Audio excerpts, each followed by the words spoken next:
Boa tarde, galera. Meu nome é Luan, sou coordenador geral do DCE da UERJ, estudante do curso de História da Faculdade de Formação de Professores. E hoje estou aqui cumprindo essa tarefa de ajudar os estudantes na mediação tecnológica assim que possível, bem como nos pretendemos e em conjunto com as pró-reitorias da UERJ, a gente está buscando executar aqui um ciclo de debate para que a gente consiga ter uma série de espaços formativos. A gente entende que a universidade ela se faz muito além da sala de aula e debates como esse são pertinentes para a formação dos estudantes. Então, quem puder estar podendo acompanhar a gente, está acompanhando aqui pela página. E nesse primeiro debate vamos tratar sobre as questões das políticas de ações afirmativas no ensino superior. E temos aqui a presença do professor André Lázaro, professor da Faculdade de Comunicação, a professora Maria Alice, que é do Departamento de Educação, aqui da Faculdade de Educação, e o ex-estudante formado em Geografia, Rafael, que vem aqui para a gente colaborar com sua contribuição de estudante, enquanto estudante da primeira geração da Lei de Cotas da UERJ. Então, não sei aqui como vocês preferem que a gente organize a questão das falas. A gente vai organizar em blocos, 3 blocos de 15 minutos. Então, quem pode ser o primeiro aí a começar? E para a gente poder estabelecer a dinâmica, quem estiver falando, mantém o microfone ligado, e quem não tiver, desliga os microfones, por favor, para que a gente consiga ouvir todo mundo com a maior nitidez possível. Então, começamos pelo professor André. Legal, agradeço. Bom, então é muita alegria aí poder estar junto com os companheiros da UERJ. Obrigado aí, Luan, obrigado, Rafael, Maria Alice, amiga lá da luta, Kátia, sucesso em sua empreitada. Eu vou falar bem uns 10 minutos, assim, tentando ser o mais objetivo nisso, comentando o que me havia pedido a Kátia, falar um pouco da história da política de cotas na universidade, né, na UERJ. Eu era pró-reitor na gestão da Nilceia, aliás, eu queria aqui homenageá-la, porque a Nilceia foi uma pessoa que decisiva para que essa política tivesse, primeiro, ser implantada, né, e depois ter sucesso na UERJ, e que inspirou, inclusive pelo trabalho dela, diversas instituições a adotar a política de ações afirmativas. Então, eu queria fazer desse encontro aqui uma homenagem a ela, porque ela foi fundamental para que essa política avançasse. Essa política ela pode ser lida de 2 ângulos que convergem. Um ângulo é o movimento social. Desde os anos 40, o movimento social negro pede ações afirmativas para acesso à educação. Essa luta está registrada na documentação até no início antes dos anos 40 ainda, né, no início do século. O movimento negro já dizia que se quer fazer do Brasil uma sociedade integrada, é preciso ter políticas afirmativas para acesso à educação, porque nessa mitologia liberal, a educação é o caminho de acesso à mobilidade social, né? Nós sabemos que a educação sozinha não faz isso, que é muito mais complexo, mas também sabemos que sem educação vai ser impossível fazer isso. Então, a educação é um instrumento importante de luta, e se você pega a história legislativa, né, havia muitas propostas de ação afirmativa para ingresso da população negra na universidade brasileira. Ela é antiga, né? 95 tem da Benedita, 97 tem do Paulo Paim, tem várias iniciativas nesse sentido. Mas elas nunca prosperaram no âmbito do governo federal. Mesmo em 2003, o Tarso Genro mandou, ele era ministro, em 2004 ele era ministro da Educação, ele mandou um projeto de lei para que o Congresso Nacional aprovasse ações afirmativas para ingresso nas universidades públicas. Na verdade, foi uma lei que saiu em 2012, né? Mas em 2004 ela ficou paralisada no Congresso, mas a luta social já havia avançado muito aqui no Rio de Janeiro, né? Então, acho que tem que fazer uma homenagem ao Frei Davi, ao movimento dos pré-vestibulares de negros e carentes, que foi uma galera muito guerreira, muito lutadora, e conseguiu que o Rio de Janeiro fosse a primeiro estado a ter uma legislação estabelecendo as ações afirmativas. Então, um lado é a luta do movimento social. Sem ela não anda nada. Sem esse empenho do movimento negro, não anda nada. E é importante, muito importante lembrar que o movimento negro, ao defender uma política de cotas, ele garantiu o acesso da população mais pobre. Porque se a gente for ler com cuidado o que o Supremo Tribunal Federal decidiu em 2012 sobre a constitucionalidade das cotas, o tribunal não fala em ter que ser carente, fala na questão da diversidade e a questão do negro. Depois, por um acordo no Congresso, é que entra a condição do carente para acesso às cotas. Qual é o problema da condição do carente para acesso às cotas? É que, no fundo, ele quer dizer que pobreza e racismo são equivalentes.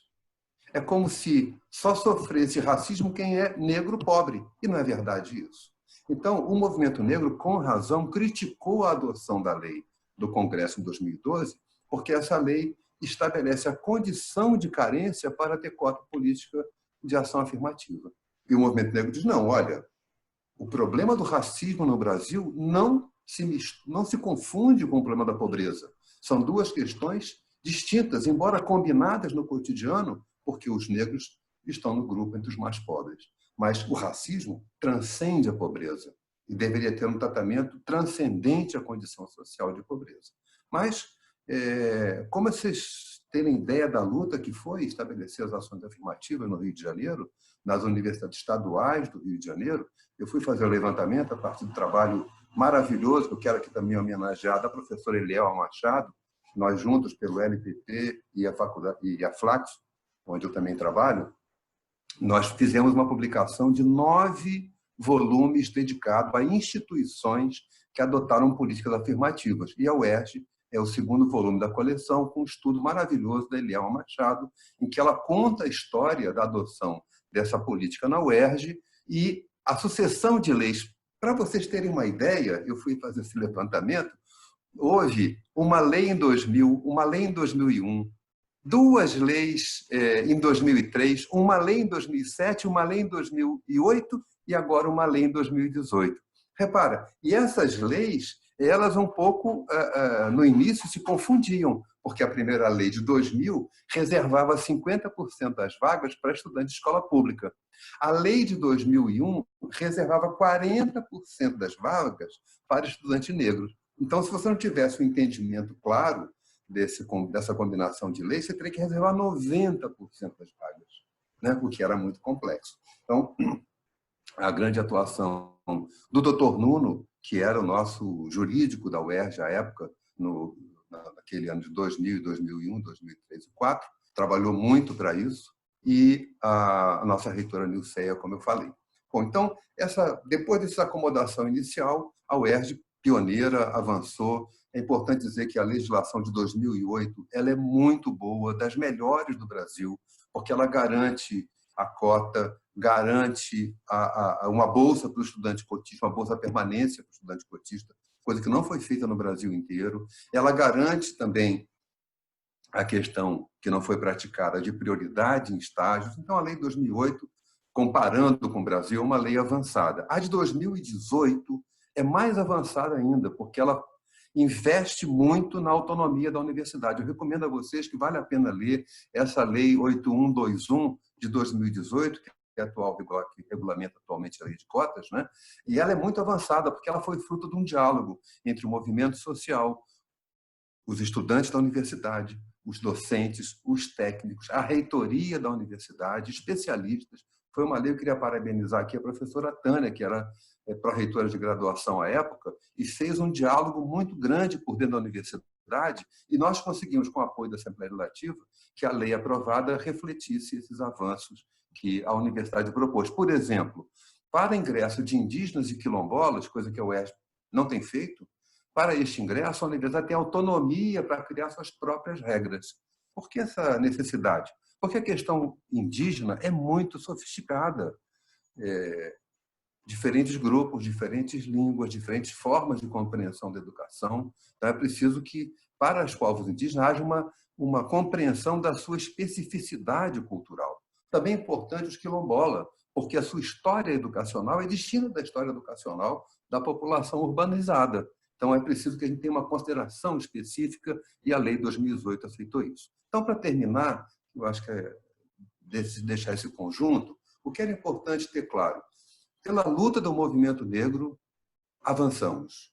É importante reconhecer o protagonismo que o movimento negro teve desde o pós-abolição, no sentido de exigir que a sociedade brasileira criasse condições de igualdade de oportunidades. Nós sabemos que isso não é suficiente, mas é o mínimo que uma democracia deve oferecer a seus cidadãos, é essa igualdade de oportunidades. O movimento negro foi pioneiro nessa luta e abriu espaço para a população pobre não negra participar também dessa conquista, porque a lei de cotas hoje garante que os estudantes de escola pública, mesmo não negros, tenham acesso à lei de cotas. Então, é muito importante deixar claro esse protagonismo político e que tem que ser mantido porque essa legislação ela precisa ser sustentada. Em que medida ela tem que ser sustentada?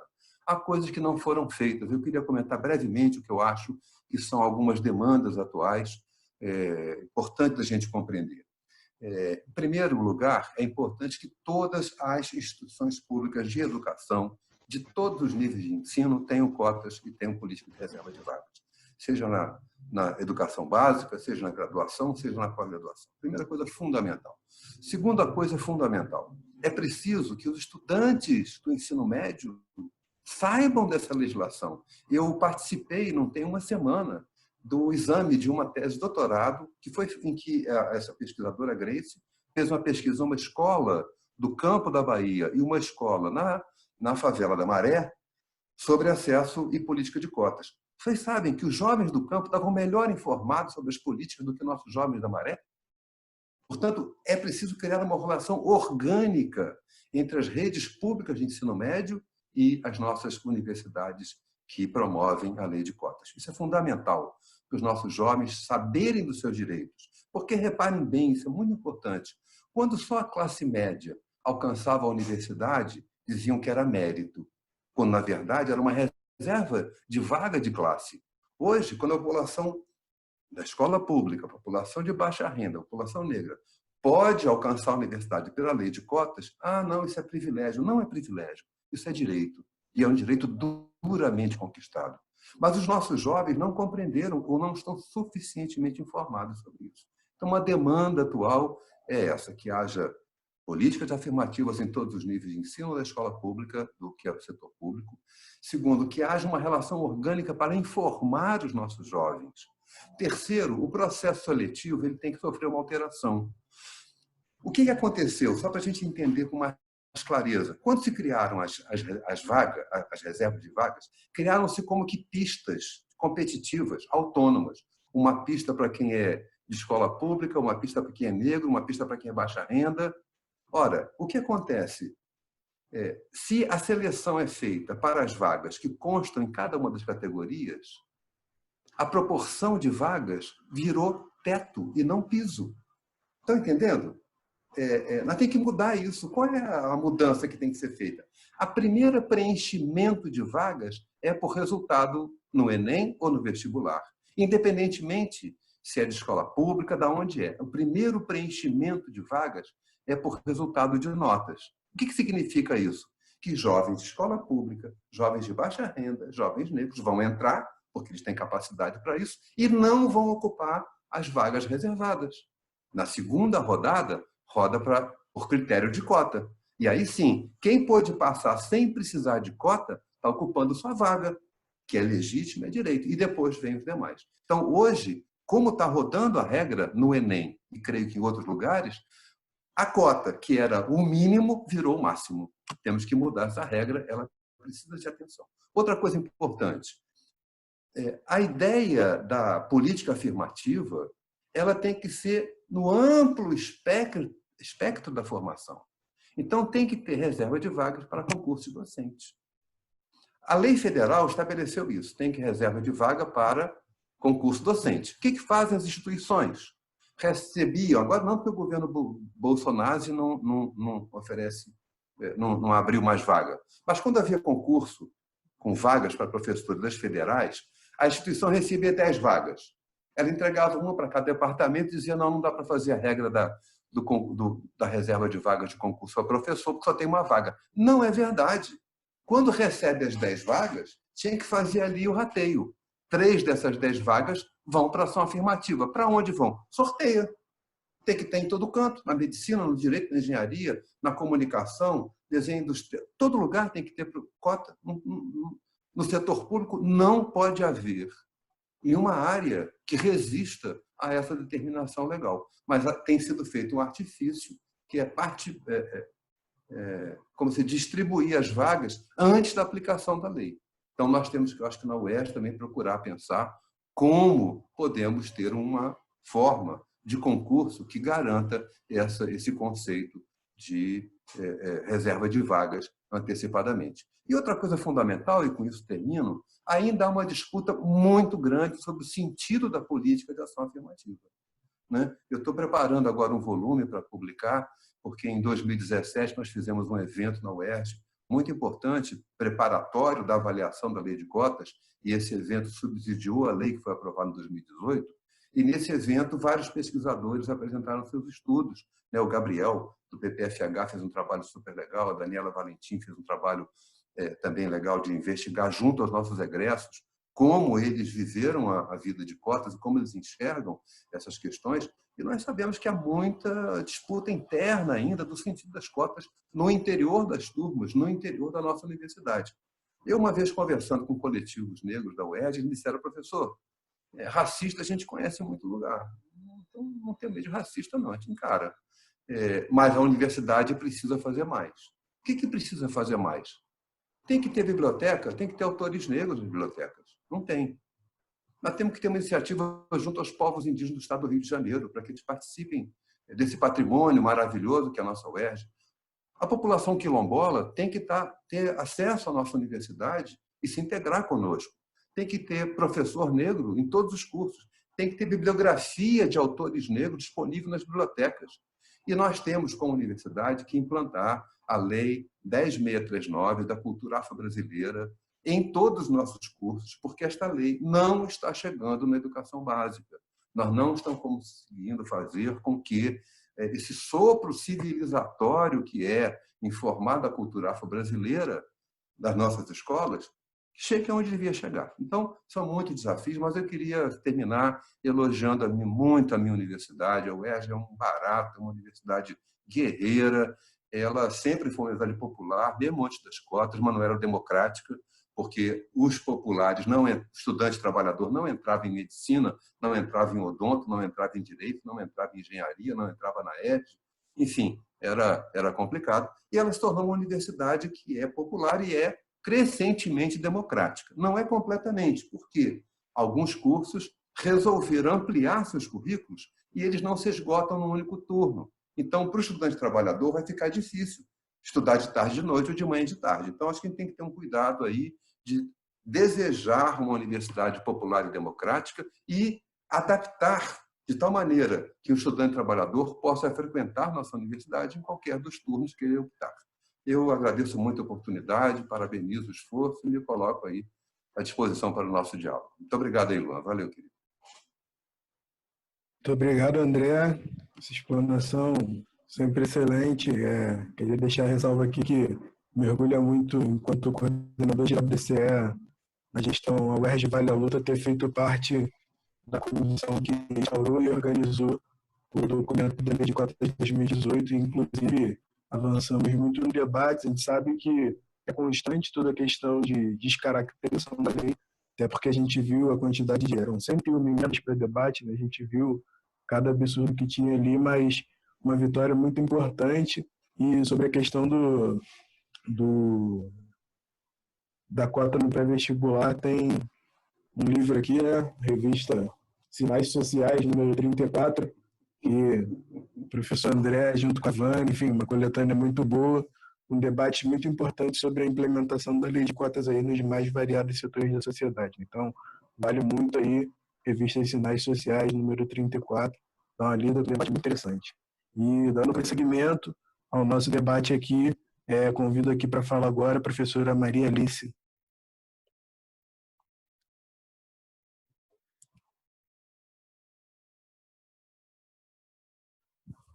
Professora, retome, professora Maria Alice. Retome que está mudo. O microfone está mudo. Pronto. Agora. Boa tarde a todos. Meu nome é Maria Alice Rezende, sou professora da Faculdade de Educação, do Departamento de Ciências Sociais e Educação, e também sou coordenadora do Núcleo de Estudos Afro-Brasileiros da UERJ. Bom, eu vou falar sobre ações afirmativas na universidade e o que eu posso comentar a respeito desse tipo de política no mundo é que o telefone está tocando. Eu fui aluna da UERJ, fiz concurso para a universidade e venho acompanhando ao longo dos tempos a implementação das políticas de ação afirmativa. E, para não ser repetitiva no meu discurso, eu pensei que eu poderia dividir essas duas primeiras décadas do século XXI como duas etapas de pesquisas diferenciadas sobre ações afirmativas. Eu sou professora do Programa de Educação da FEBEF e eu pertenço a uma linha de pesquisa que ela foi desenhada para pensar pesquisas sobre ação afirmativa. Então, como o André bem expôs, sempre que a gente analisa as políticas de ação afirmativa, há que se compreender os antecedentes dessas políticas, né? No caso do Brasil, o processo de redemocratização da sociedade brasileira, a ação dos movimentos negros, as conferências internacionais, como a Conferência da ONU, e as ações durante o governo do Fernando Henrique Cardoso. Todos esses acontecimentos eles tiveram reflexos na entrada das políticas de ação afirmativa na agenda nacional brasileira. Então, a gente tenta responder a pergunta: por que o movimento negro, desde a década de 30, demandava por políticas inclusivas e só no século XXI que a gente tem esse tipo de política sendo desenvolvida? Então, para os analistas das políticas públicas, esse contexto que antecedeu a implementação das políticas é de total importância para a gente entender, não é, o contexto do surgimento dessas políticas. Um segundo ponto que eu gostaria de ressaltar, e quando a gente fala de reserva de vagas ou de cotas, a gente fala de um monte de grupo, mas o grupo mais polêmico, que provoca mais contestação, né, e rejeição, são os negros, não é? Então, o que aconteceu nessa primeira década do século XXI? A gente teve a entrada das políticas de ação afirmativa na agenda governamental e o surgimento de um novo beneficiário, que era o negro. Então,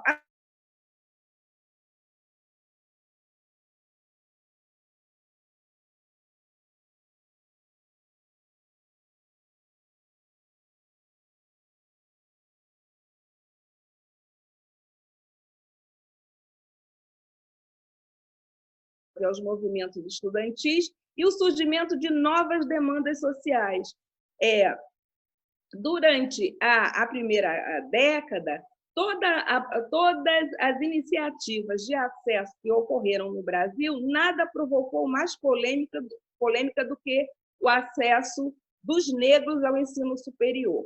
E o grande fantasma que acaba habitando essa discussão até hoje é o fato de que a gente, não é, a maioria, entende que a sociedade brasileira ela é mestiça e não há como a gente identificar quem é negro no Brasil. Agora, esta ideia que tem um fundo racista, ela tem permeado as discussões nessas duas primeiras décadas. Na primeira década, a gente teve um evento que eu acho que tem repercussão até hoje, foi a publicação de 2 manifestos assinados por intelectuais brasileiros que eram contrários às cotas e um outro grupo que era a favor das cotas.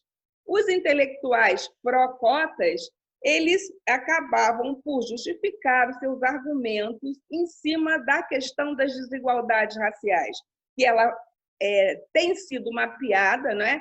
Desde o final do século XIX até o século XXI.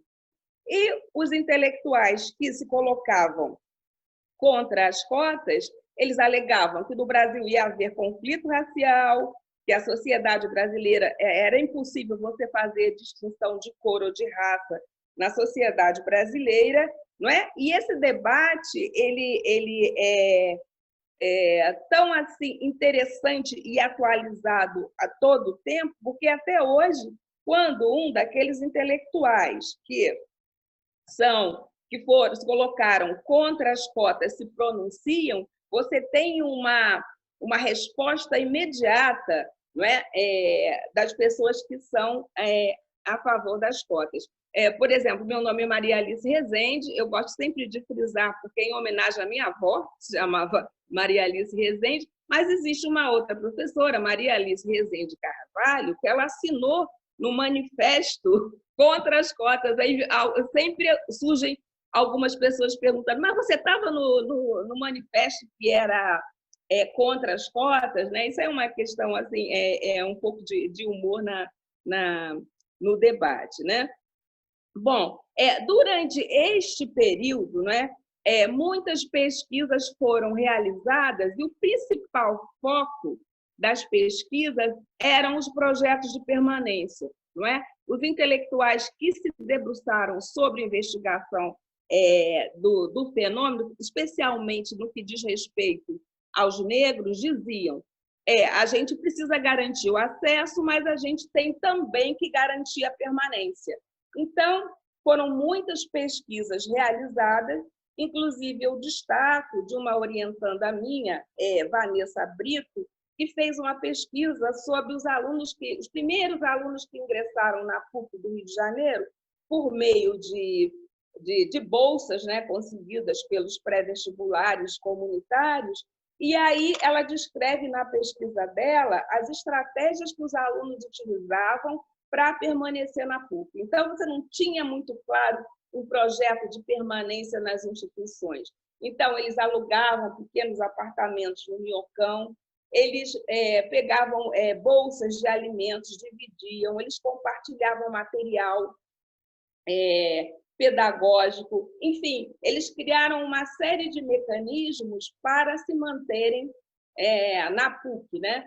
Alguns denunciavam até uma certa exclusão, porque na época os celulares eram muito caros e os alunos eram uma das formas de os identificar que eles não possuíam celulares, que eles não tinham o mesmo poder de consumo dos demais alunos da PUC, né? E essas estratégias elas foram muito importantes para consolidar a sociabilidade entre esses alunos que eram alunos egressos desses pré-vestibulares e que estudavam na PUC.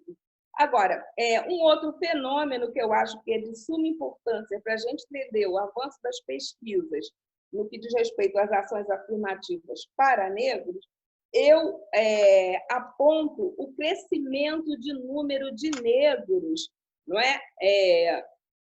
No Brasil, não é? Identificado pelo censo. Hoje nós somos mais da metade de brasileiros que se autoclassificam como negros, apesar de não ter havido um aumento da taxa de natalidade de negros. Não nasceram mais negros, mais pessoas se identificam como tal. Então, isso é um fenômeno extremamente importante para a gente entender o processo de racialização da sociedade brasileira e o que as políticas da diversidade contribuíram, e como contribuíram para esse aumento da adesão às categorias preto e pardo do IBGE.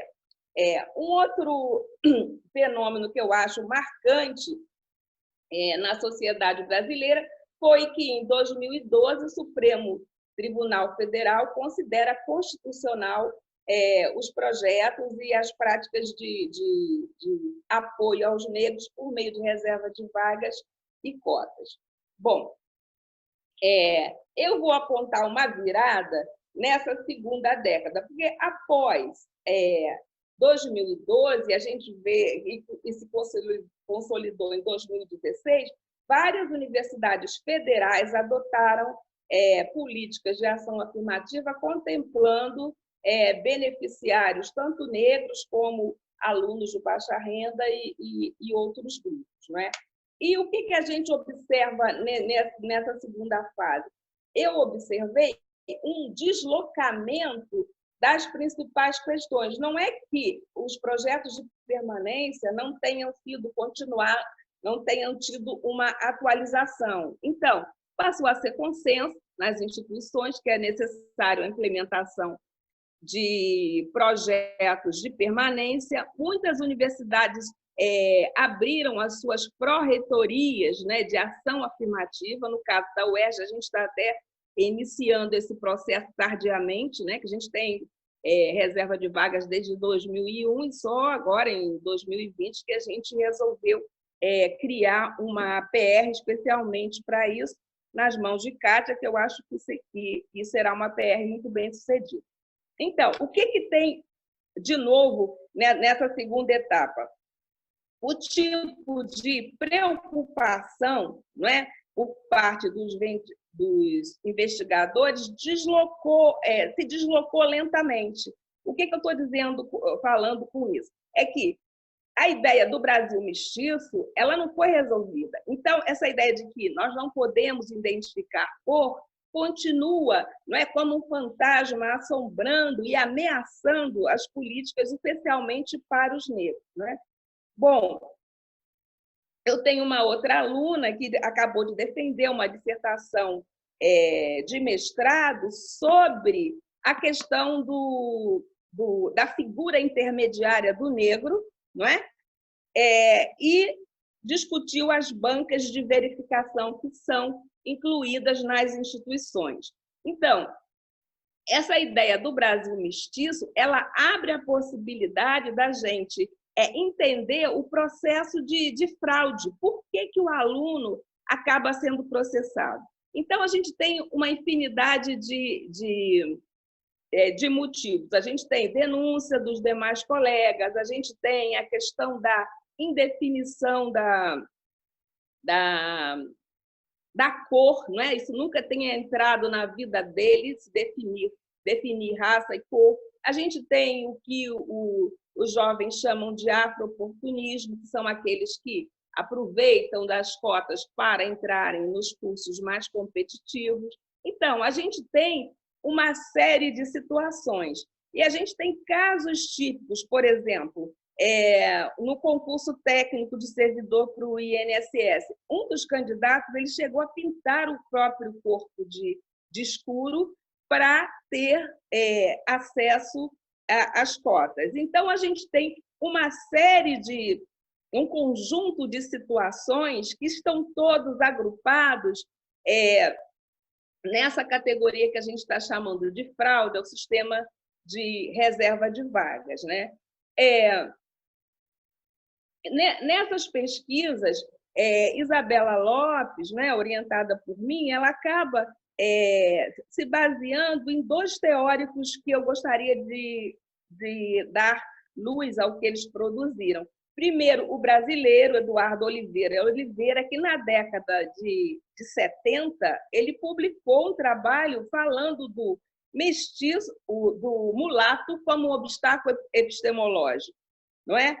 E, na década de 80, Alice Walker, nos Estados Unidos, vai falar do fenômeno do colorismo. Aí, o que tem a ver Alice Walker com Eduardo Oliveira? São dois tipos de abordagens completamente diferentes, mas que dialogam entre si. Por quê? O Oliveira estava falando de uma sociedade que se via como mestiça, não é? E ele vai colocar que a figura intermediária do mulato, ele é um obstáculo porque o mulato ele circula, ele pode fazer o passe, em hora ele pode escurecer, ora ele pode clarear, a possibilidade está dada.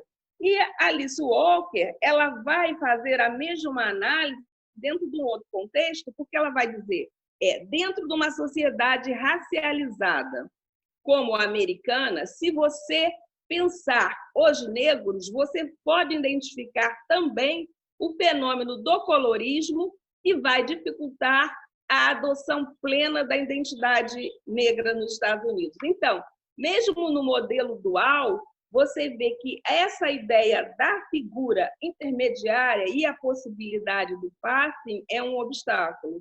No nosso caso,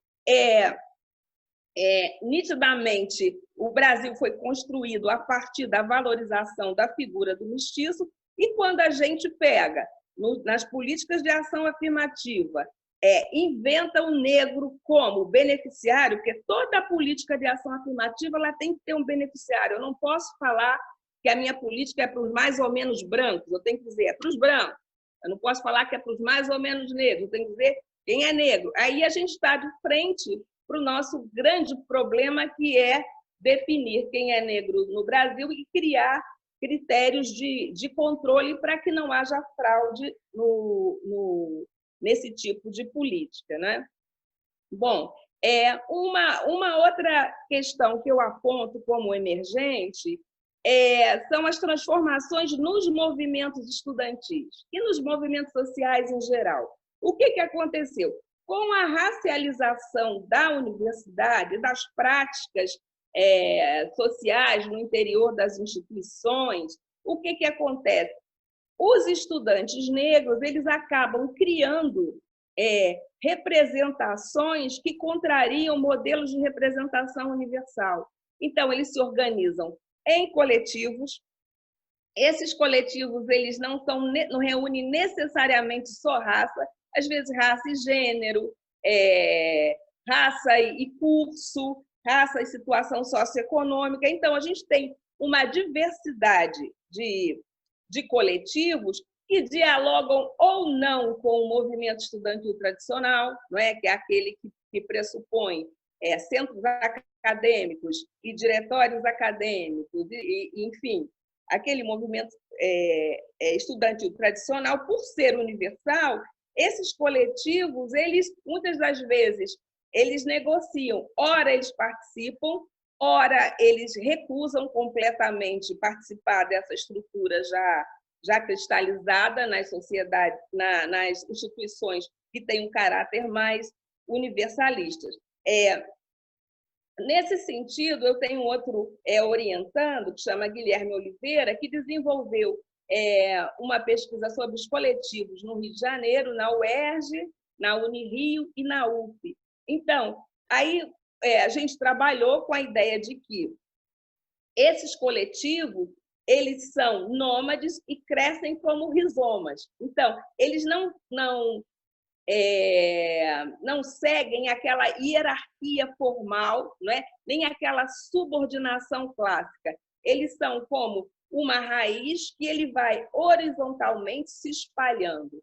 Então, a gente tem coletivos que vão pensar as questões estudantis, você tem coletivos que vão pensar questões culturais, você tem coletivos que vão pensar, inclusive, na profissionalização do estudante, né, como Nuvem Negra da PUC. Então, você tem uma enormidade de formatos, não é, para essa nova organização do movimento estudantil. Isso está conectado diretamente com o processo de racialização das instituições.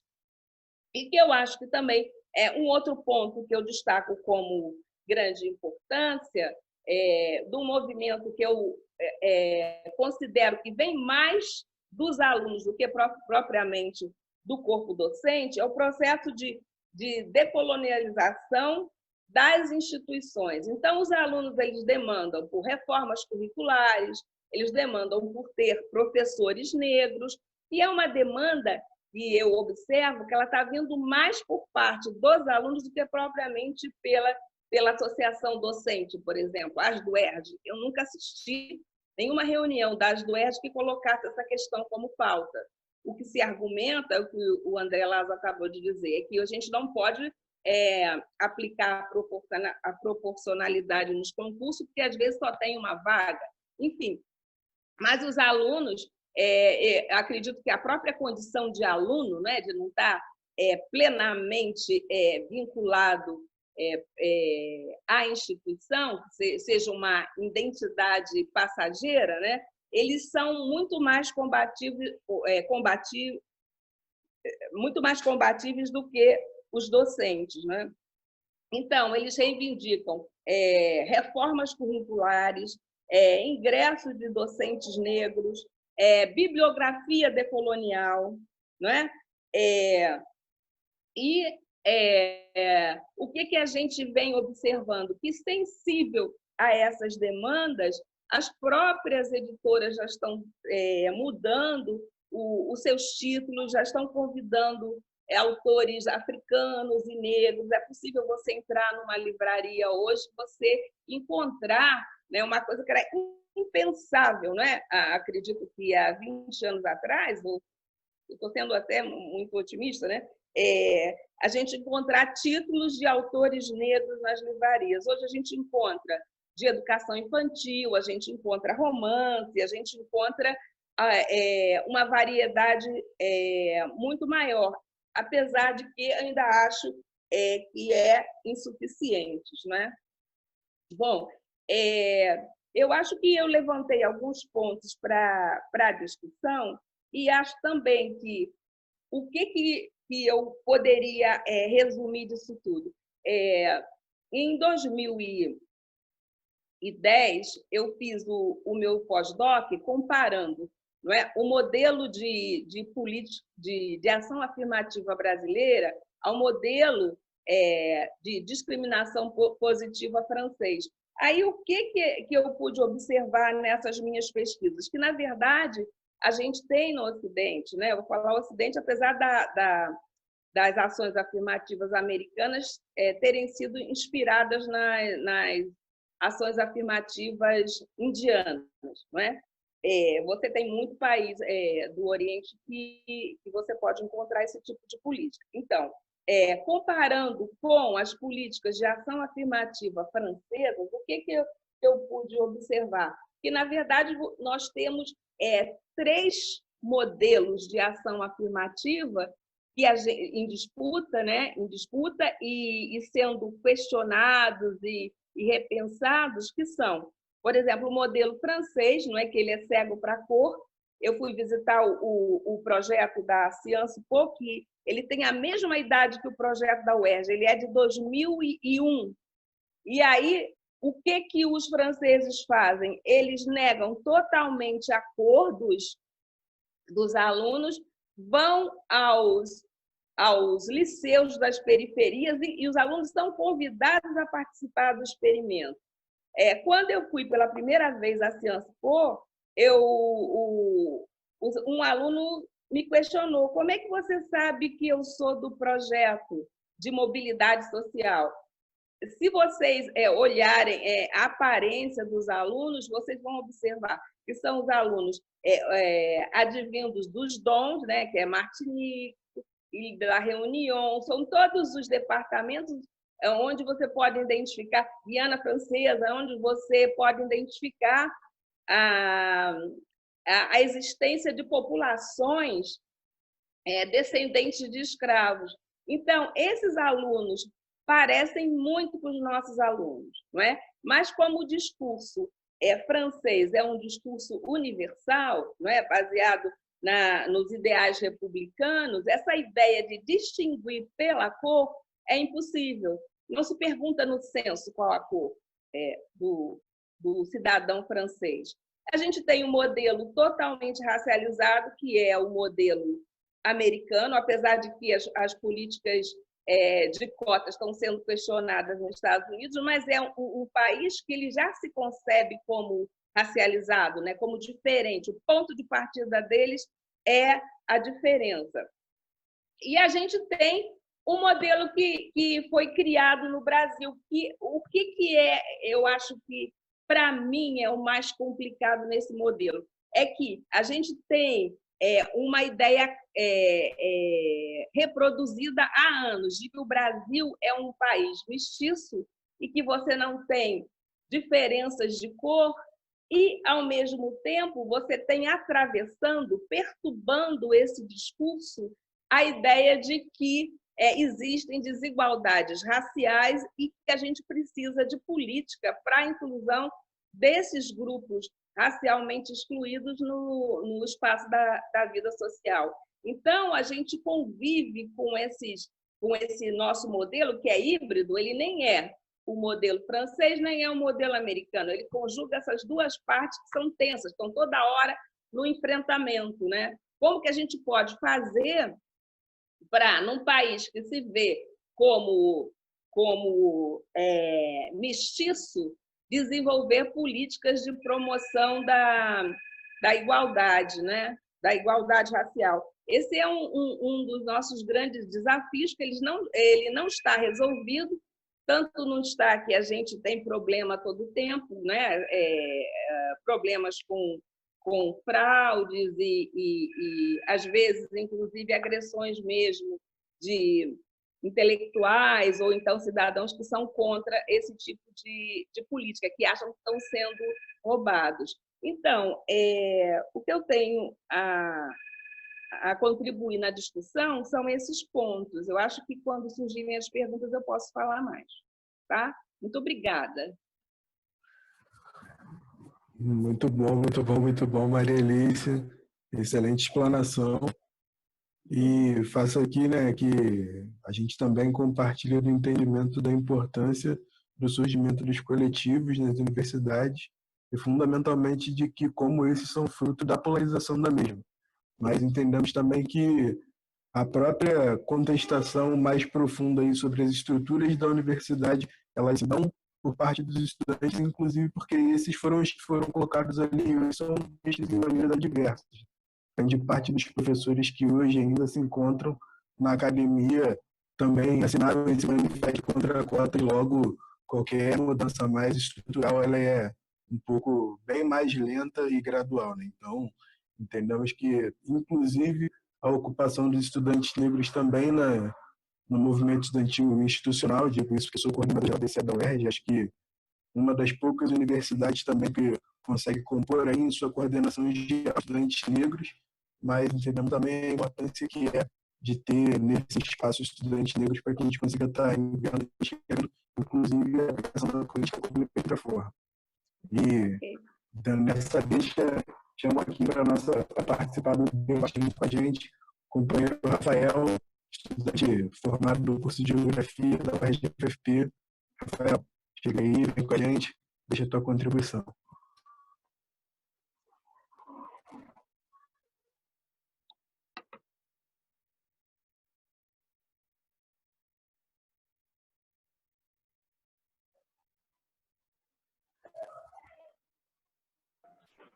Microfone. O microfone dele.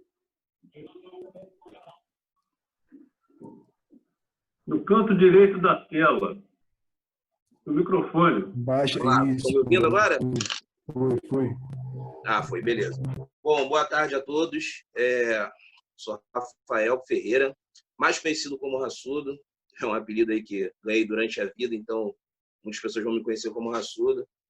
Eu fui estudante, né, da UERJ-FFP, no curso de Geografia, e quando o Luan me convidou para falar um pouquinho aqui com vocês, eu fiquei me perguntando o que eu poderia contribuir, né? Já estou um tempo sem discutir questão racial na universidade ou em fóruns acadêmicos, e aí, conversando com ele, eu percebi que o que eu poderia contribuir nesse debate seria a partir das minhas experiências, a partir da minha vivência enquanto aluno cotista da UERJ.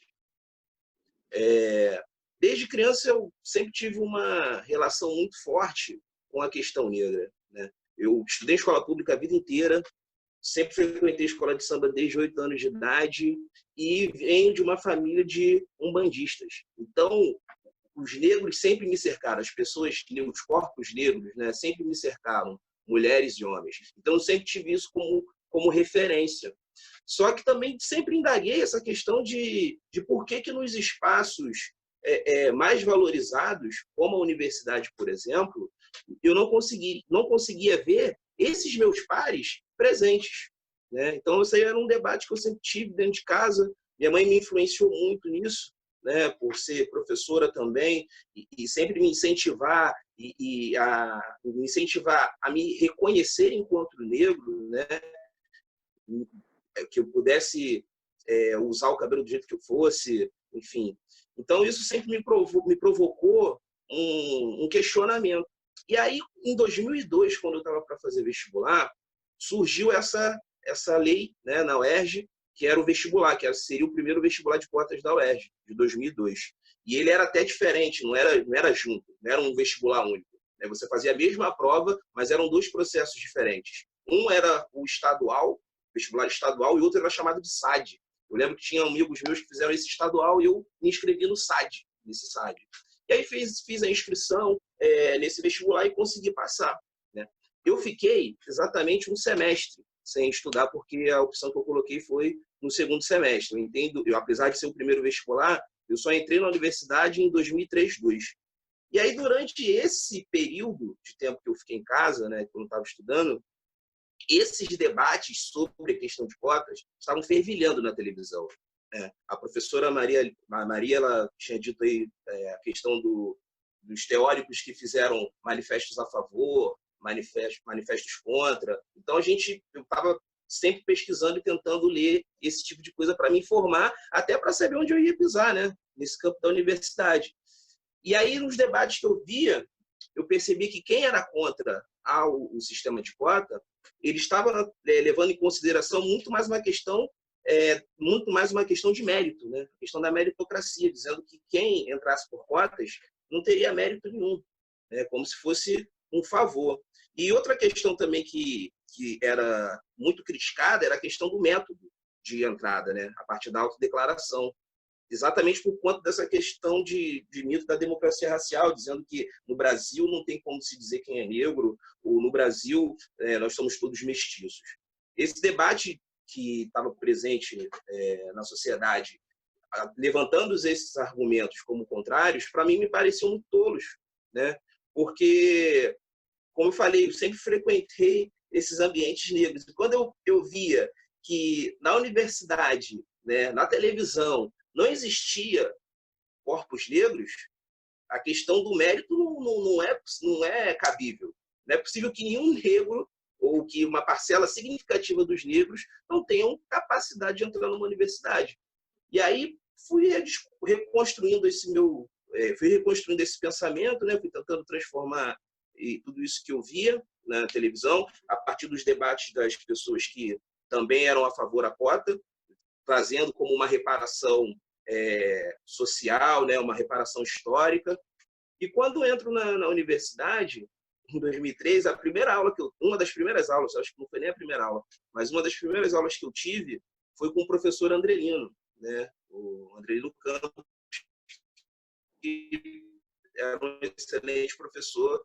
E quando eu cheguei na sala de aula, esse debate surgiu de uma certa forma. Nem não lembro de fato como ele surgiu, mas surgiu o debate de cotas e ele fez uma defesa brilhante das cotas e a partir dali eu falei, poxa, eu quero contribuir nesse debate. Acho que é importante eu estar nesse debate para que para que eu possa aprender um pouco mais e levar e mostrar que os negros também podem alcançar esses status sociais, né? A universidade também pode ser um espaço do negro. E aí entrei na universidade, na UERJ, na FFP. Na época que eu entrei, não tinha auxílio de permanência, né? Então eu fiquei, acho que, se não me engano, uns 2 ou 3 semestres sem receber nenhum tipo de auxílio, não tinha uma política já concretizada sobre permanência dos alunos. Eu consegui uma bolsa a partir de um projeto que eu me inscrevi, fiz prova e passei, que foi da Denise Barata, mas não tinha um projeto de manutenção.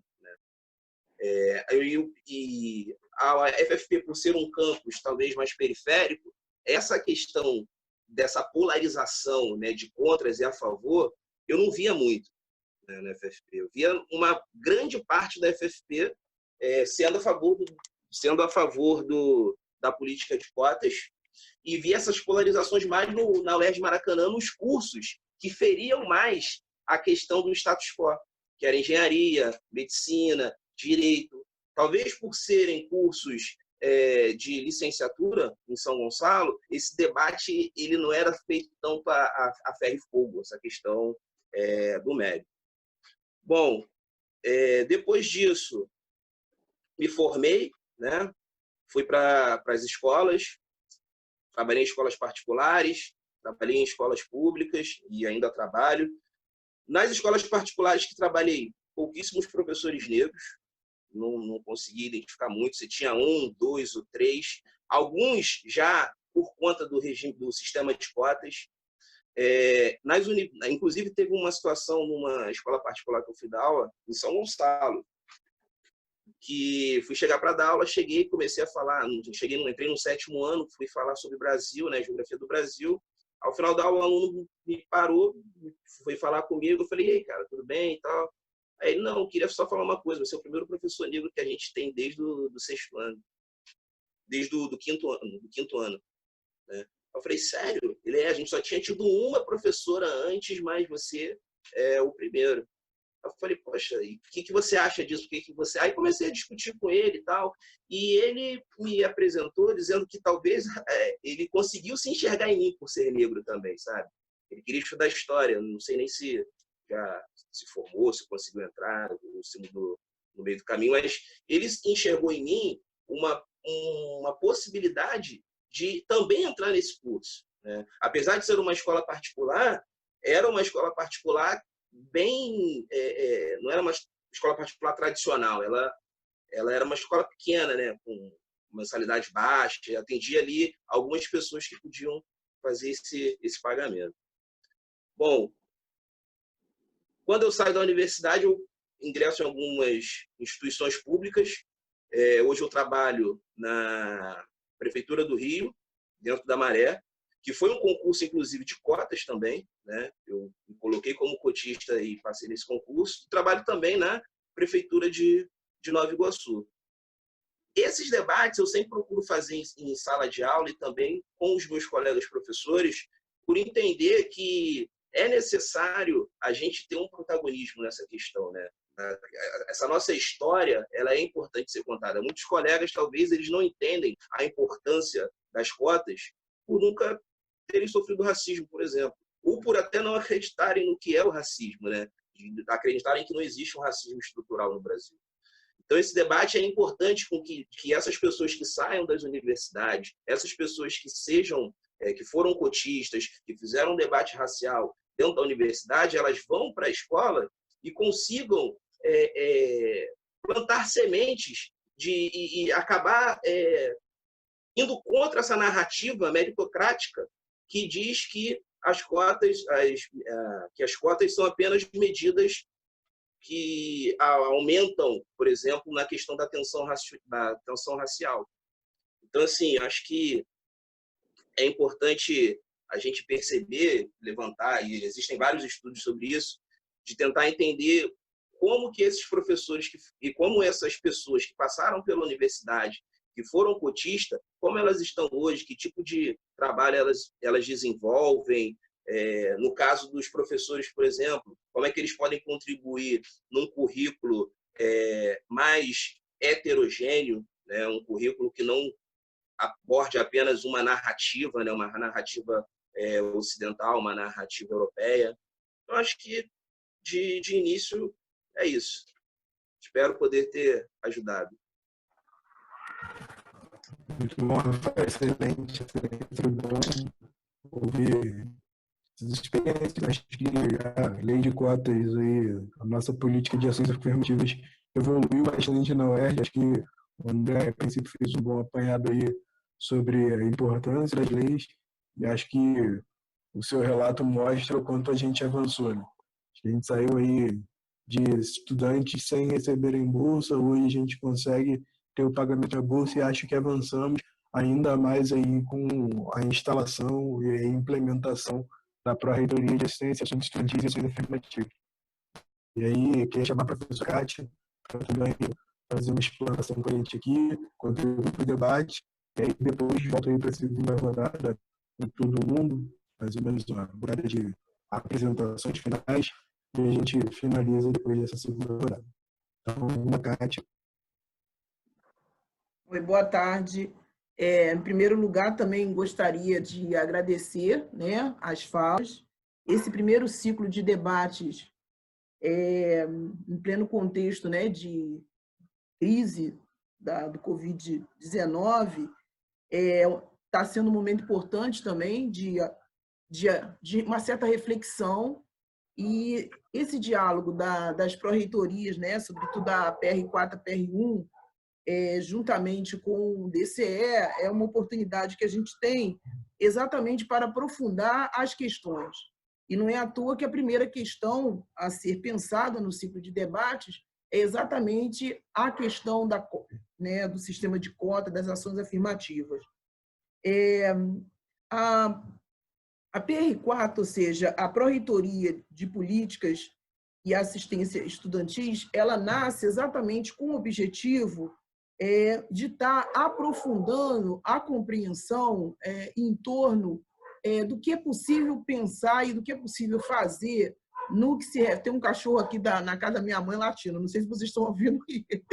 Mas, assim, a PR4 ela nasce não só para pensar a questão dos auxílios e da assistência, mas também ela nasce com a perspectiva de pensar a construção, numa gestão coletiva, de políticas que valorize a questão afirmativa e que dê passo além, ou seja, que a UERJ ela é uma referência, a universidade, a primeira universidade a implementar o sistema de cotas, ela é uma referência a nível nacional, a nível internacional, e, ao mesmo tempo, o que é preciso fazer, o que é preciso caminhar. Então, a minha colocação aqui para os palestrantes vai no seguinte sentido.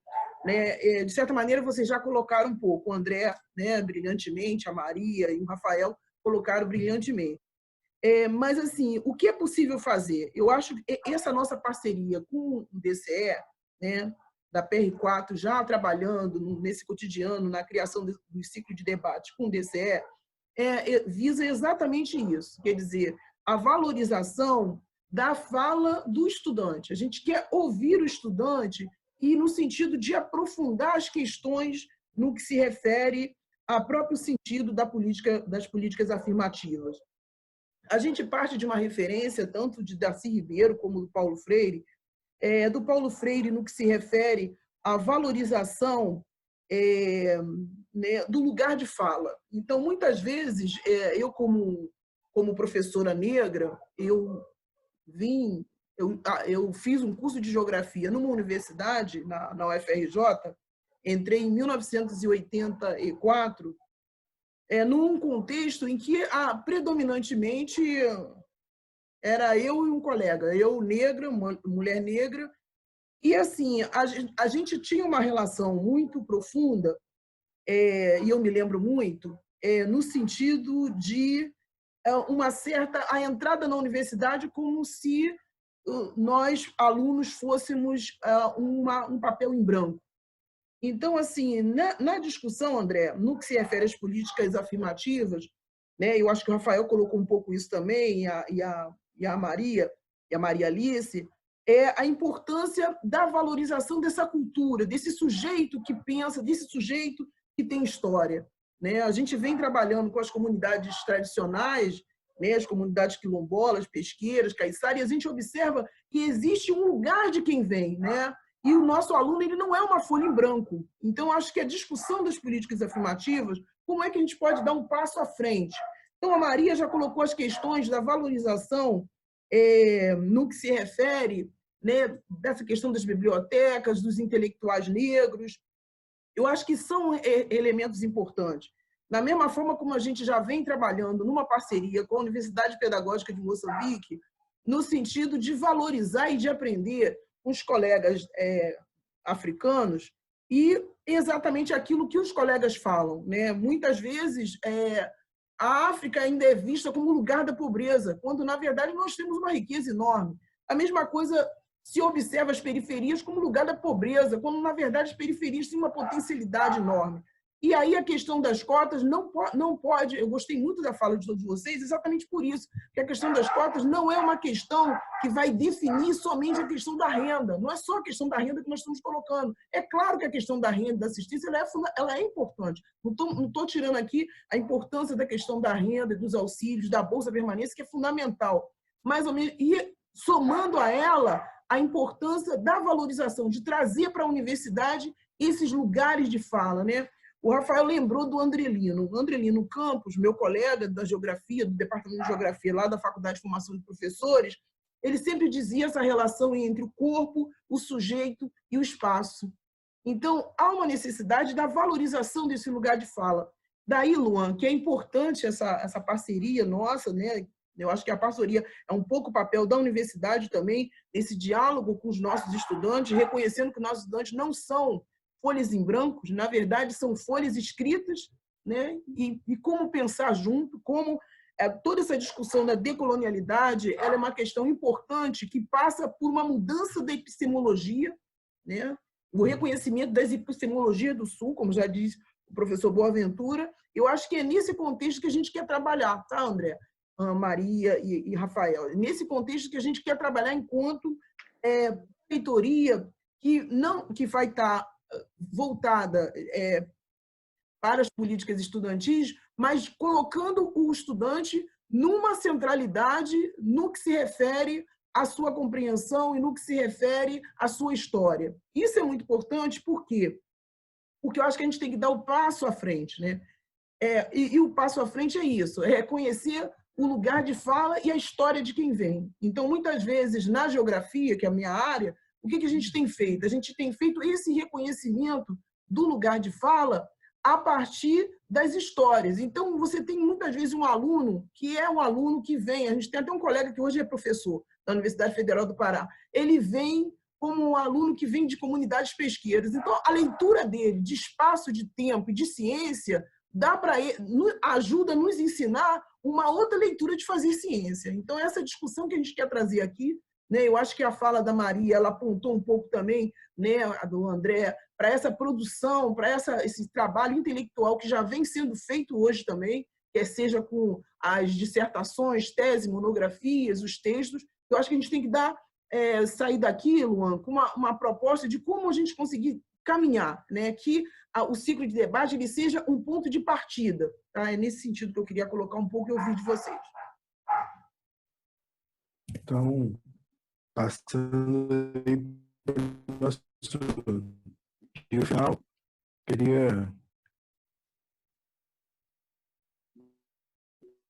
não sei se vocês têm acordo comigo, a gente segue a mesma ordem. Então, vamos lá, André.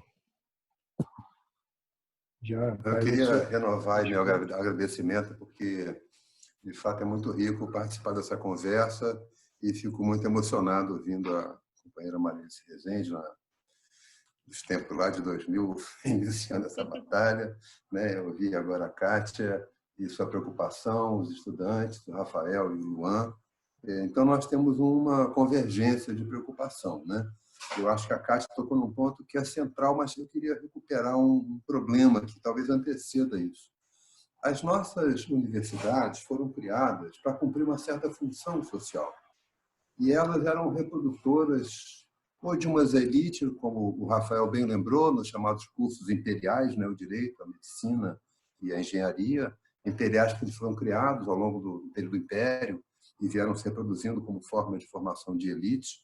Inclusive, na medicina havia uma reação muito grande à criação de novos cursos, porque não se queria aumentar o número de vagas, porque não se queria aumentar a competição no mercado da medicina privada pelo ingresso de novos estudantes. Então, você tinha os cursos imperiais, preservavam suas hierarquias e preservavam seus privilégios.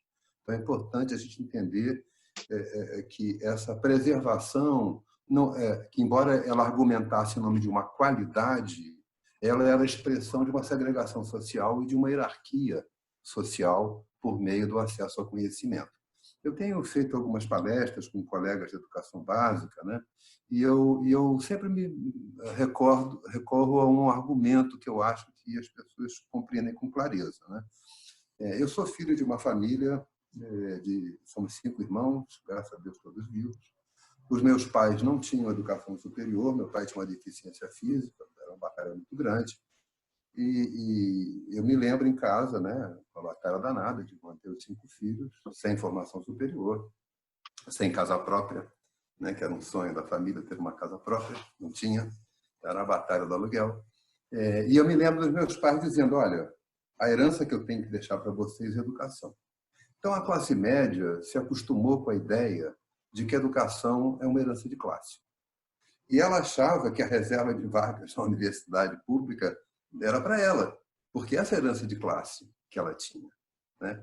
E o desafio está agora, né, quando o movimento social, e ele se expressa depois da ditadura na Constituição de 88, ele diz, não, a educação não é herança de classe, a educação é direito de todos.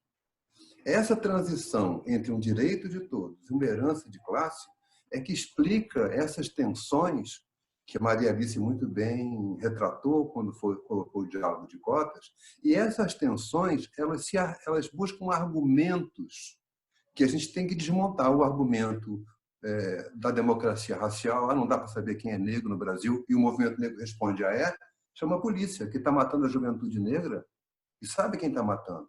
Então, essa conversa que sabe quem é negro no Brasil é uma conversa muito mal encaminhada, né? Segundo, vai cair a qualidade da educação superior. Qualidade sem justiça é qualidade? É um parâmetro de qualidade que nos orienta para a gente pensar numa universidade de qualidade, né? A USP custou agora, tem poucos anos que adotou a política de ação afirmativa baseada em critério de raça-cor. Que qualidade é essa de uma instituição que é realmente poderosa, mas numa única rua de São Paulo havia mais estudantes da USP do que em toda a Zona Leste, a área mais pobre da cidade? Então, eu acho que se a gente não conseguir equacionar qualidade com equidade, a gente não vai sair para um bom lugar. Vai ficar numa instituição elitista enormemente, né? Então, vocês veem que essas batalhas são batalhas sobre um projeto de país. E acho muito importante a Caixa trazer em cena o debate epistemológico. Quando a universidade tinha uma função razoavelmente pacificada, que era formar elites, em particular as elites imperiais, para a sucessão, inclusive geracional. Se você for olhar hoje, muitos juízes são filhos de juízes, netos de juízes, bisnetos de desembargadores. É quase uma herança, é quase um clã, né, que vem, é uma capitania hereditária no campo das chamadas grandes profissões. Não há um médico que não vai deixar seu portfólio para o seu filho ou que recebeu do seu pai esse portfólio de clientes e famílias. Então, nós estamos começando a quebrar essa rigidez da nossa estrutura social. Mas, para isso, não adianta quebrar para que ocupemos os mesmos lugares. É por isso que o movimento negro argumenta com muita razão, e o movimento indígena traz também esse debate, que nós não podemos fazer da universidade o lugar do epistemicídio, o lugar em que qualquer outra forma de saber não seja validada ou reconhecida. Não é simples, mas qual é o desafio? Quando a universidade estava cumprindo uma função muito clara, né, de reproduzir as elites imperiais e formar mão de obra para um mercado de trabalho limitado, quando ela fazia isso, a sua estrutura correspondia. Hoje, a demanda social ganhou uma complexidade extraordinariamente maior. O mercado de trabalho se destrói, se dilui, se apaga, borram-se as medidas, e agora o coronavírus aprofunda essa borração, porque o que é home, o que é office, para quem tem home e para quem tem office, mesmo aí se misturam essas coisas, e certamente depois da pandemia os espaços vão estar mais misturados, as formas de trabalho vão estar mais fragmentadas e fragilizadas. Portanto, a universidade ela se coloca diante de um novo desafio. Ela tem que pensar uma nova universalidade. Não é possível mais continuar pensando o mundo numa visão equivocada, herança do iluminismo, de que o nosso progresso infinito vai contar com um mundo infinito para atendê-lo. Não há mundo infinito. Há um mundo finito e nós estamos nele, com todos juntos. Portanto, nós precisamos compreender, por exemplo, por que as tradições andinas falam de Pachamama? O que se fala dessa ideia de uma terra viva, Gaia, que precisa de um tipo de atenção? Que saberes ancestrais podem nos ajudar a compreender essa relação com o ambiente, que é, para além de uma relação de exploração, mas uma relação de convívio e uma relação de criação? É possível ainda hoje, com quase 8 bilhões de habitantes no mundo, buscarmos um caminho que seja de conciliação com o mundo destruído, progressivamente destruído? É possível reconstruir uma relação de afeição e afeto com a Terra? É possível ter uma relação que não seja destrutiva entre as sociedades e do interior das sociedades, entre os grupos, é possível convergir numa outra forma de convívio. Então, eu acho que a universidade tem a obrigação de pensar o epistemicídio, tem a obrigação de pensar essas outras formas de saber para colaborar com uma nova universalidade. O mundo que nós herdamos está acabando. É importante que eu estou com 67 anos, meus amigos todos, fomos criados na ideia de que haveria um progresso, e esse progresso seria crescente e inclusivo. E aprendemos que não é isso. O processo, a formação do progresso é excludente e hierarquizante. Nós jamais alcançaremos o padrão de consumo americano e tomara que não alcancemos. Portanto, a universidade está desafiada a pensar um novo mundo. E ela pensará um novo mundo com novas vozes. Não são as mesmas vozes, né? Então, para terminar, eu queria lembrar duas coisas. A UERJ tem uma tradição de luta no campo das afirmativas muito importantes, né? Eu hoje integro o comitê gestor do Laboratório de Políticas Públicas, quero aqui fazer uma homenagem. Em 2000, o Laboratório LPP, formado pelo Emir Sader e Pablo Gentili, recebeu um recurso da Fundação FOR e estimulou a política da ação afirmativa no país inteiro, formando grupos, apoiando iniciativas, uma luta impressionante de sucesso, né? Então, nós temos aí uma produção bastante forte. Atualmente, no Laboratório de Políticas Públicas, lá com o Emir Sader ainda, Gaudêncio Frigoto, Zacarias Grama, o Felipe Campanucci, nós estamos em parceria com a Faculdade Latino-Americana de Ciências Sociais, onde eu também trabalho como pesquisador, produzindo publicações sobre ações afirmativas. Já publicamos 10 cadernos do GEA, que é o Grupo de Estudo de Ação Afirmativa, publicamos 9 volumes da coleção Estudos Afirmativos, todos eles debatendo o tema. E nós temos um companheiro extraordinário, que é o professor João Feres, no IESP, que coordena o GEMA, que é o Grupo de Estudos Multidisciplinares de Ação Afirmativa, que é extraordinária a produção intelectual desse grupo, as informações que traz. Então, nós temos muitos desafios pela frente, mas o fundamental, nós temos uma universidade capaz de enfrentar esses desafios, uma reitoria comprometida com a superação desses problemas, a criação da PR4, para mim, é uma prova evidente desse compromisso, e nós temos um movimento social próximo de nós, para nos criticar, porque sem essa crítica não vamos andar, mas também para nos ajudar a buscar caminho. E nós temos que ter clareza do seguinte: não vai ser olhando para o que passou que a gente vai resolver. Nós temos que olhar para frente e criar a potência intelectual para enfrentar os nossos desafios. E é uma honra estar aqui, agradeço enormemente, ouvir Maria Alice, ouvir o Rafael, ouvir o Luan e a Kátia, agradeço muito. Obrigado, professor André, sempre um enorme prazer ouvir, poder compartilhar um pouco aí dos seus conhecimentos com todos nós. E sem mais delongas, vamos aí, professora Maria Alice. Kátia, eu gostei muito das suas observações. Eu só faria um destaque para a questão da valorização da cultura. Eu acho que não é esse o ponto. A questão não é valorização das culturas, a questão é combate às desigualdades e ampliação das oportunidades. São esses dois pontos, não é? A ausência de oportunidade, ou então de incentivo, ampliação de oportunidades, é que deixa os alunos, que tem deixado ao longo do tempo, os alunos negros em situação de desvantagem.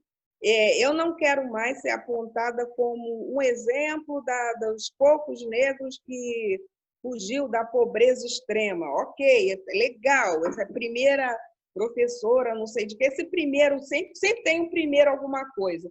Então, esse lugar é extremamente desconfortável. Eu tenho uma meta, eu quero chegar um momento, né, da minha vida, enquanto eu tiver vida, que eu não conheça o nome das pessoas. Atualmente, eu conheço todos os negros do Brasil que são professores universitários. Eu conheço nominalmente, só falta dar o endereço pessoal. Eu quero que o Brasil chegue em um momento em que eu não conheça, o número seja tão grande a ponto de eu desconhecer. Falar no nome e eu não saber quem é. Essa é a minha meta, sabe? É o total desconhecimento, porque aumentaria o número de pessoas operando nessas instituições. Eu acho que a UERJ é extremamente racista, e eu falo isso com total tranquilidade, que eu fui aluna na graduação, eu fui aluna no doutorado da UERJ e tenho mais de 40 anos como professora da universidade. Então, realmente eu estou falando com conhecimento do lugar que eu estou. Eu acredito também que a UERJ é extremamente racista e que vai ser necessário um convencimento, porque na época da implementação das cotas, eu me lembro que a maioria das unidades acadêmicas eram contra as cotas, mas foi necessário um trabalho de convencimento dos diretores de unidades para eles irem aos poucos aderindo às cotas. Inclusive, na época, a própria reitora era contra as cotas, não é? Então, na verdade, é uma instituição extremamente racista e é necessário que a gente tome diariamente práticas, atitudes, ações de convencimento para essas pessoas serem mais flexíveis e respeitarem o direito dos outros, não é? Isso aí e outra coisa, a UERJ já tem uma produção muito grande sobre a questão das ações afirmativas, você tem o desempenho de qualidade dos alunos, nada disso basta. Se você for levantar o número de programas de pós-graduação que tem linha de pesquisa sobre a questão racial, você vai encontrar um ou dois. Não se fala disso na UERJ, entendeu?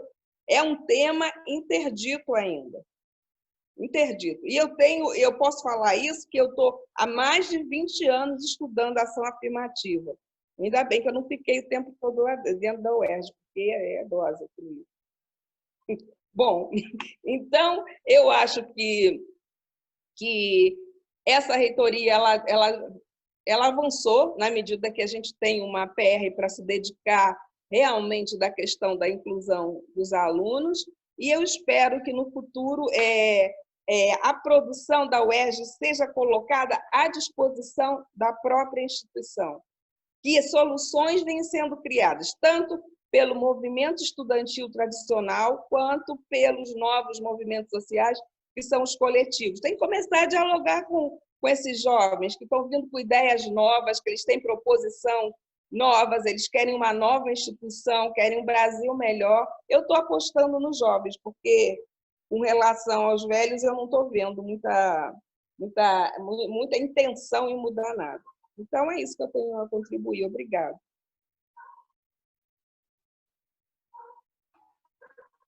Professora Maria Alice, tenho certeza que a sua explanação é sempre inspiradora.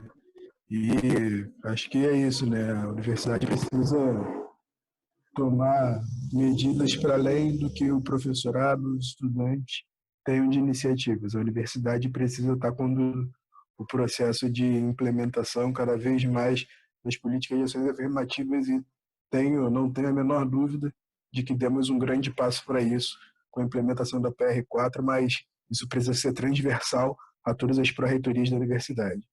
E para que a gente consiga encerrar o debate, chamo o Rafael para fazer a sua explanação final.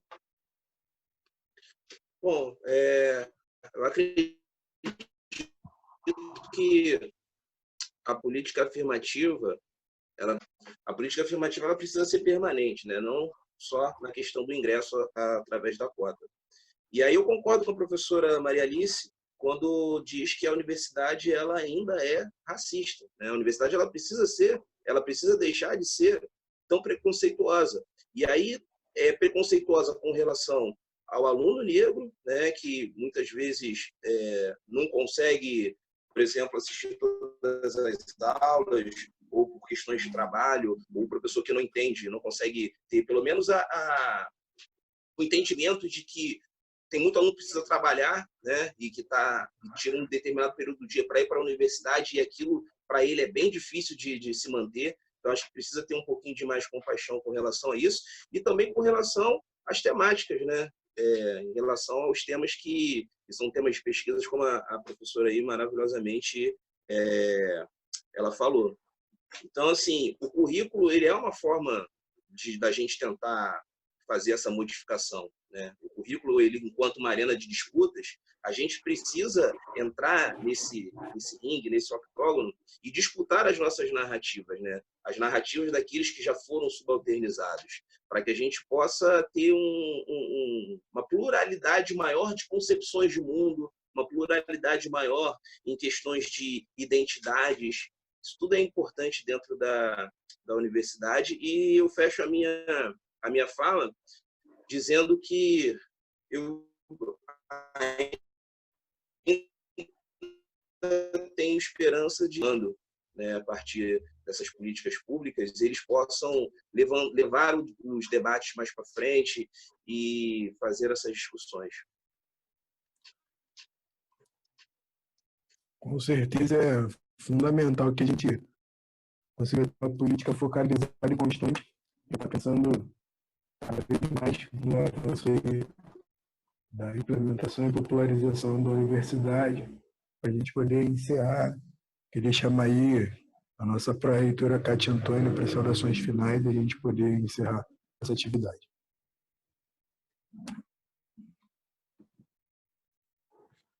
Bem, eu só tenho a agradecer, né? Eu acho que esse primeiro ciclo ele demonstra a importância realmente do diálogo, a importância da gente fazer os ciclos de debates, a problemática das ações afirmativas, elas são problemáticas no sentido do reconhecimento, né, da história, né, dos avanços de luta, dos movimentos, mas também, né, dos sujeitos sociais dentro da própria universidade, né, e trabalhando quer seja na perspectiva discente e docente. E eu gostaria já de fazer um convite aqui no sentido da gente continuar esse debate e continuar a pensar políticas e ações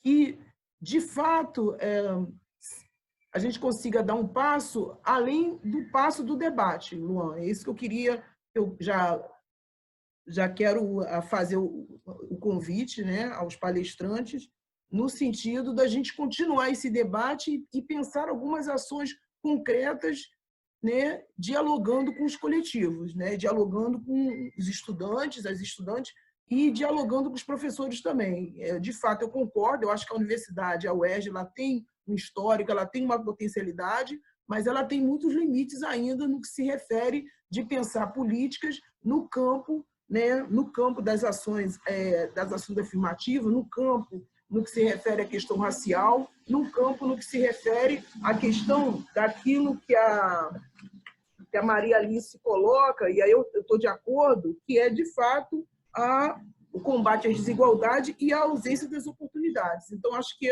esse é a nossa primeira conversa. Eu gostaria de agradecer a presença, né, de todos e todas. Realmente é um momento importante, no sentido da gente pensar na própria estruturação da PR4, porque a PR4 ela é implementada a partir da resolução, né, agora que aconteceu esse ano, no mês de março. E o que acontece? Nós ainda temos muitos desafios, inclusive na implementação, na criação dos conselhos, né? Então, assim, eu acho que são questões, não digo nem temas, porque a problemática das ações afirmativas são questões que nós vamos precisar enfrentar para pensar o próprio sentido da PR4, assim como nós temos outros elementos para somar a esse sentido, né? Então, eu gostaria só de finalizar minha fala aqui agradecendo, né, e acatando aí. De fato, nós vamos continuar essa conversa, tá bom? Obrigada, André. Obrigada, Rafael. Obrigada, professora Maria. Obrigada. Professor André. No sentido, professor Rafael também, no sentido de que é um momento importante e, sobretudo, no momento, a problemática da crise que a gente está vivendo, ela é interessante porque, de fato, nos tira do lugar de conforto, né? Então, pensar o passado, presente e futuro faz parte desse momento, né, que não é só pensar do ponto de vista conjuntural. Nós estamos problematizando aqui a questão das cotas e a questão dos limites e a questão das novas epistemologias como uma necessidade de pensar a partir de um movimento robusto, de um movimento de reflexivo, mas também de ação. Tá? Então, é por isso que eu quero continuar essa conversa com vocês. Muito obrigada, boa noite. Tá, muito obrigada, Kátia. Obrigada, André. Até outro dia. Gente, foi muitíssimo proveitoso esse debate. Nós estamos encerrando a live aqui na página do DCE. Queria aí agradecer a todo mundo, dar boa noite e Boa noite, obrigado. certamente a reitoria vai Obrigada entrar em a todos. contato com todas e todos aí para a gente poder dar prosseguimento às ações desse debate aqui. Obrigado, E a gente. Boa noite. Excelente debate. Boa noite, Boa parabéns. Muito esclarecedor. Muito obrigado. Tá, boa noite. Tchau, tchau. Obrigada e boa quarentena para todo mundo. Saúde, tá bom? Boa noite. Tchau, tchau. Tchau. Obrigado.